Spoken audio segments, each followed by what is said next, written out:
This video is sponsored by Boxu. More about them later. SmallAnt made a Pokemon escape room and challenged me, Flygon HG, to beat it. I've never done an escape room, but I have done a PhD, which much like an escape room is a largely pointless endeavor designed to make you jump through an endless number of arbitrary hoops for little to no payoff. So surely a literal doctor can beat this Pokemon escape room without much trouble, right? Right? Before starting, Tanner assured me that there'd be no luck-based strategy, and I would not need to do something ridiculously time-consuming like leveling up my Pokemon to level 100. But that's all I knew, so as soon as our adventure begins, I first take stock of my surroundings. We've got access to a Pokemon Center, a small lake, and the only exit is blocked by what appears to be a double battle. In my party, I have a level 10 Smeargle with Sketch, Helping Hand, Mirror Coat, and Counter. I also have a level 30 shiny Togepi with Follow Me, Defense Curl, Swift, and Seismic Toss. I have no items, but by talking to the man in the Pokemon Center, I'm gifted a Super Rod, and it appears that the only other NPC there will give me an HM for $100, which I currently don't have. In the PC, I snag a hidden level 19 Skitty as well as a Smoke Ball, which I can use to guarantee flee from wild battles. I also take a peep at the Hall of Fame. This makes it seem like these are the 3 Pokemon that you will ultimately have for 26.9. Nice, Tanner. My new Skitty knows Payday, Assist, Baton Pass, and Snore. That first move is immediately interesting since I can use it to farm for money. So naturally I beeline to the lake and fish up a level 100 Sea King. That obviously instantly kills my entire team. Actually, Smeargle manages to get away with her life, but for now, Moby Fish here is a dead end. After healing though, something else in the top right corner of the map catches my eye. Braille? Making me read Braille? Since I skipped the old Braille 101 class in college, for the next 10 minutes I decode 2 painfully long messages. One tells me that to beat the escape room, I will not need the moves Psychic, Tackle, Snore, Helping Hand, Mirror Coat, Counter, Defense Curl, Swift, or Seismic Toss. Some of those are known by my current Pokemon, so that's pretty useful information. The other message tells me that battling is not always the correct way forward. I have no idea what that means, but let's go do the double battle to see if we can move forward. Twins Lily and Rosa inform me that all of their Pokemon have strength, and then they put their money where their mouth is by eviscerating my team with a level 100 Mewtwo and Absol. Notice the moves they use though. Mewtwo uses Psychic, and Absol uses the 2-turn move Razor Wind, which does give me a chance to attack with one of my Pokemon once. Regardless, it's clear that I'm not beating the twins anytime soon. So what's a fella to do? Somehow I've got to get past these girls, but fighting them is not an option since all I've got is a dog, a cat, and an actual baby. And despite spending several minutes plundering every nook and cranny of the Pokemon Center looking for some sort of secret twin killer, my resources have been fully depleted. Obviously though, this is somehow doable, but SmallAnt has me stumped. I was completely lost for a long time, but then, like a bus in Mean Girls, it hit me. I'm an idiot. It's a double battle, so if you have one Pokemon, they won't fight you. 20 minutes in and I've cracked SmallAnt's first puzzle. But that leads us to a patch of grass with the only exit blocked off by a rock smash boulder. So the answer here is obvious. I gotta go use Skitty to fight whatever's in the grass and hit it with Payday so that we can get enough money to buy the rock smash HM from that kid in the Pokemon Center.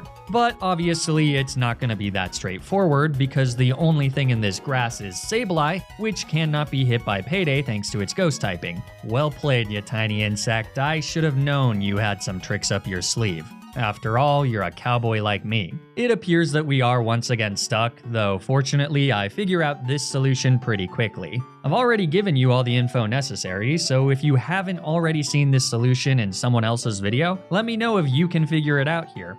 At their current level, the wild Sableye knows Foresight, so I can first use Sketch to copy the move onto Smeargle. Then I can call the move with Assist from Skitty. This will allow her to freely hit Sableye with Payday and rack in some sweet cash. Of course, that requires having 2 Pokemon in my party, which would trigger the double battle against the twins, but that's where the killer fish of the Southern Lake comes in. By feinting Smeargle against the Sea King and then using the Smoke Ball for a clean getaway, we can successfully execute Operation desperation, hit Sableye with Payday to get some sweet cash. So, just a few minutes later, we've purchased the HM for Rock Smash, and with her newfound power, Togepi has cleared away the boulder blocking our path, and we've made it to the next stage of Jig SmallAnt's torture room. But before we get into that, all this thinking is making me hungry. My pea-sized noggin can only churn out so many thoughts before I need a snack, which is why I love the sponsor of this video, Boxu. Boxu is a premium Japanese snack box that works with family businesses all over Japan to curate a new theme of authentic treats every month. When you start your Boxu subscription, the first Boxu you'll get is called Seasons of Japan, and this box has incredible Yokohama butter sandwich cookies. These little suckers are worth it on their own, but you'll also discover new favorite snacks in every subsequent box, and that's why Boxu has been a repeat sponsor of the channel. Our favorite part of the Boxu experience is seeing what surprises each month has to offer. There are snacks with flavors you've probably never tasted before, and short of actually flying to Japan, getting to experience them in your own home is the next best thing. Each Boxu comes with a cultural booklet to guide you on your culinary journey and give you flavor profiles of each snack so you know what to expect. We live in an age where there's a lot of stuff you can buy. So this holiday season, think about getting someone not just a gift, but an experience. Boxu is the perfect present for anyone in your life. But make sure you're there when they open their first box so you can eat all the butter sandwich cookies yourself before they know any better, because my goodness, those things are heaven on earth. So if you want to give the gift of authentic Japanese snacks and support my channel at the same time, you can click the link in the description and use my personal code FLAGON to get $15 off your first Boxu order. Thanks so much to Boxu for sponsoring this video. Now, let's get back to the challenge. As I make it past the Rock Smash boulder, I quickly discover 3 more braille clues, which take me another 5 minutes to decipher. They read, the twins are vital, but you will never beat them, Muck has dig and mimic, and only swap the shiny if you have the hidden strength. Most of those make no sense, though they do become more decipherable after exploring the rest of this third and possibly final area. There's a house blocked off by strength boulders, so clearly the end goal of this stage is to get the HM for strength. There's also 3 NPCs, a man who offers to trade me a Wobbuffet for my Smeargle, a woman whose Muck has swallowed a moonstone and wants me to help her get it out by fighting her in battle, and then a second woman who offers to trade me a Stantler for my Togepi.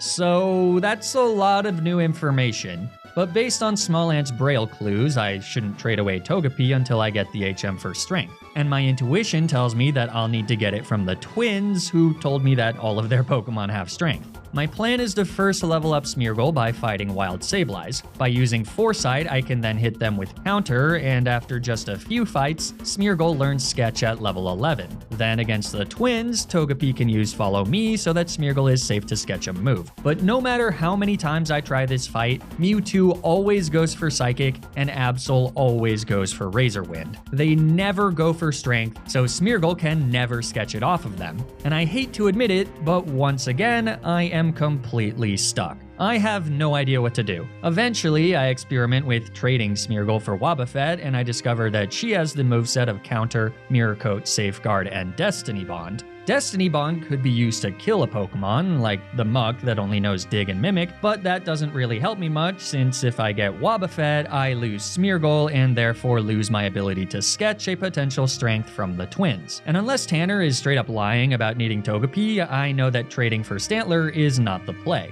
Eventually, I do notice that Wobbuffet is holding the TM for Protect, which is obviously intentional, but once again, I don't understand how I could possibly get strength from the twins without sketching it from Smeargle. This is a classic case of embedding, which I definitely learned about during my PhD and not from 22 Jump Street. Embedding is our tendency to latch onto the first piece of information we get, regardless of additional and often contradictory information. You might have noticed that in order to even teach Smeargle Sketch, I needed to use Counter against Wild Sableye, which is one of the moves that SmallAnt explicitly said is not needed to beat the escape room. You may have also noticed that sketching strength with Smeargle has nothing to do with anything that was introduced into the third stage of the escape room, other than arguably the clue not to trade Togepi. So, unless Tanner is bad at designing puzzles, which I can confidently say is not the case, my hellbent obsession on pulling off the sketch strategy was pretty ill-conceived. But because I'm a stubborn moron, I sat there for over an hour trying to will this method into existence. I mean, I obviously did try other stuff, but because I was so fixated on the sketch strategy, anything with trading for Wobbuffet or fighting the Muck really failed to get very far, and I always found myself coming back to trying to solve the impossible problem of baiting strength from the twins so that my stupid Smeargle could sketch it. Look at me struggling. I am so confused here.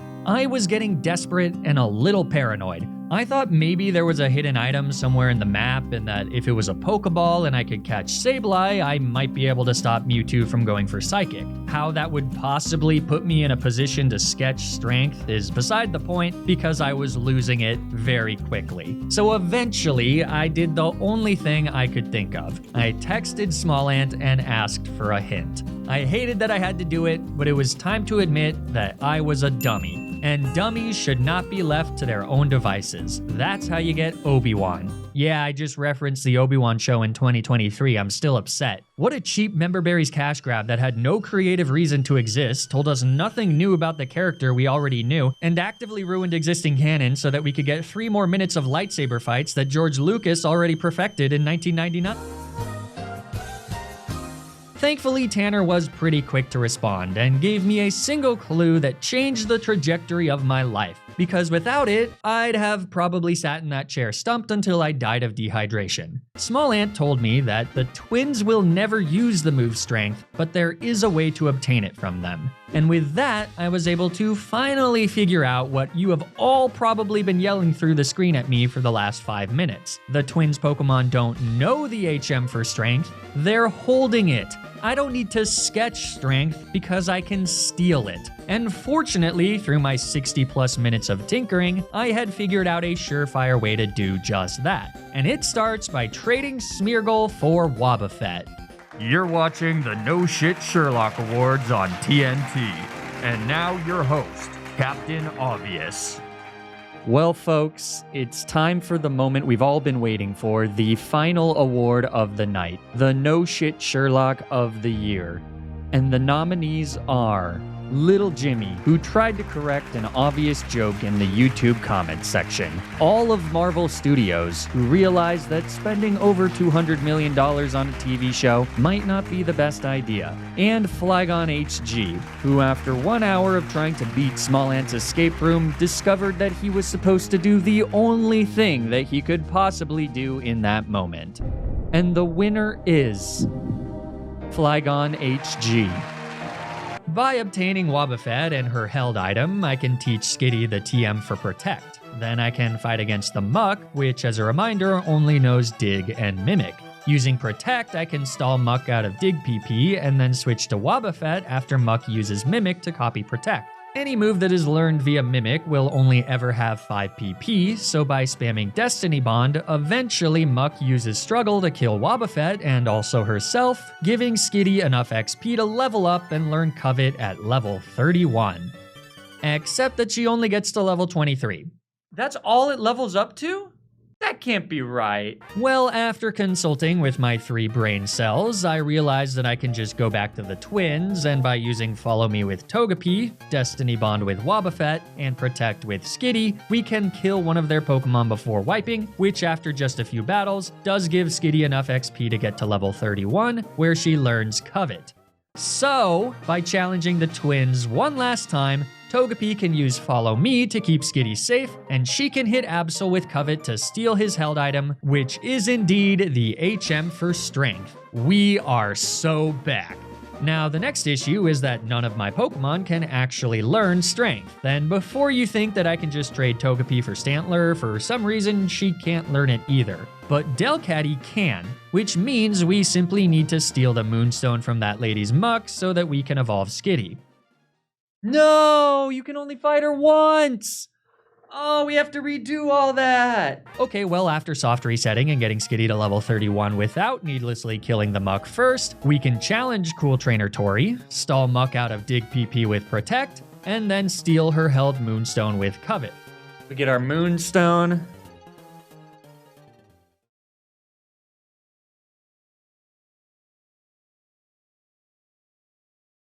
Oh, you son of a... Okay, well, you may have noticed that we haven't really used Stantler yet, so obviously she's gonna be the key to this last little wrinkle. Muck's ability Sticky Hold prevents her items from being stolen, so clearly we need to change her ability. By trading Togepi for Stantler, I can take her held item, which happens to be a rare candy. Initially, I thought that this rare candy was necessary to revive Wobbuffet so that we can kill Muck with Destiny Bond, but I actually do not need to win this battle. Instead, I can give the rare candy to Stantler herself, who at level 31 learns Roleplay, a move that changes the user's ability to that of the enemies. So with that, we've finally cracked the case. One soft reset later, and we're back to fighting Cool Trainer Tori, hopefully for the last time. Skitty once again uses Protect to stall Muck out of her Dig PP, allowing us to safely switch to Stantler on a Mimic that fails. Stantler then goes for Roleplay, which Muck promptly mimics and is forced to use as Skitty comes back in.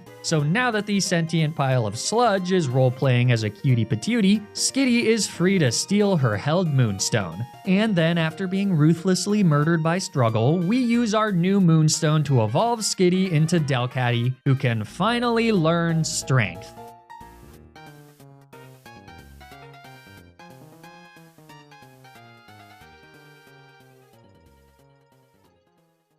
I never coveted. Look, I said I was a dummy. I don't know what to tell you. Well, with one last soft reset, this time remembering to, you know, get the HM for strength, Delcatty has gained the Sisyphean ability to move boulders, meaning that we've made it to the mysterious house where Professor Oak reveals that we've completed the escape room in a little over 2.5 hours. Was it the best performance in the world? No. But it was a performance. So, okay, that's the end of the video. Subscribe to me and SmallAnt. Bye.